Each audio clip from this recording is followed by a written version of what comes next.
अगर आप भूत से नहीं डरते, तो मेरे चैनल को लाइक और सब्सक्राइब कर दें, ताकि मैं और भी खतरनाक और दिल दहला देने वाली कहानियां लेकर आ सकूं। रात के अंधेरे में जब पूरा गांव गहरी नींद में सो रहा था, तब वीरेंद्र अपने दोस्तों के साथ गांव के बाहर स्थित भूतिया जंगल की ओर बढ़ रहा था।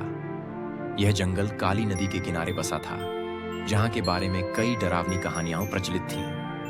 कहते हैं, जो भी रात के समय वहां गया, वो या तो वापस नहीं लौटा या पागल होकर लौटा।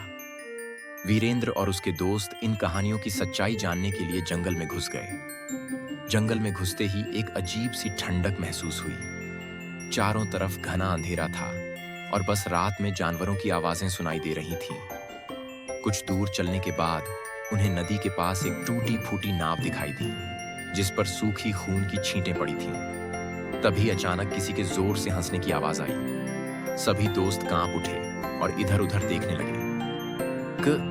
कौन है वहां? रोहित ने हिम्मत जुटाकर पूछा। अचानक हवा तेज हो गई और पेड़ों की शाखाएं अजीब तरीके से हिलने लगीं। तभी नदी के काले पानी से एक सफेद साया उठता दिखा। उसकी लाल चमकती आंखें थीं और लंबे नाखून थे। वह धीरे धीरे उनकी ओर बढ़ने लगा। सभी दोस्त घबरा गए और भागने लगे, लेकिन वीरेंद्र के पैर किसी चीज में उलझ गए और वह गिर पड़ा। उसका सिर उठाते ही उसने देखा कि वही भूतिया आकृति उसके ऊपर झुक रही थी। उसने कांपती आवाज में पूछा, तो तुम कौन हो? वह आकृति ठंडी, भयावह आवाज में बोली, मैं उन लोगों की आत्मा हूं जिन्हें इस काली नदी में धोखा देकर मारा गया था। यह जंगल हमारी कब्रगाह है। अब तुम यहां से जिंदा नहीं जा सकते।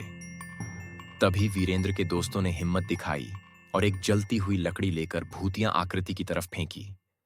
अचानक ही वह चीखने लगी और अंधेरे में गायब हो गई। सबने मौका देखकर वीरेंद्र को उठाया और गांव की ओर भाग निकले। अगली सुबह जब गांव वालों को यह बात पता चली, तो गांव के बुजुर्गों ने बताया कि 100 साल पहले इस नदी के किनारे कई निर्दोष लोगों की हत्या कर दी गई थी। उनकी आत्माएं आज भी इस जंगल और नदी के पास भटकती हैं। वीरेंद्र और उसके दोस्तों ने कसम खाई कि वे फिर कभी इस भूतिया जंगल की ओर कदम नहीं रखेंगे। लेकिन आज भी अगर कोई काली नदी के पास जाता है, तो उसे कभी कभी चीखने की आवाजें सुनाई देती हैं। शायद वे आत्माएं अभी भी न्याय की तलाश में हैं।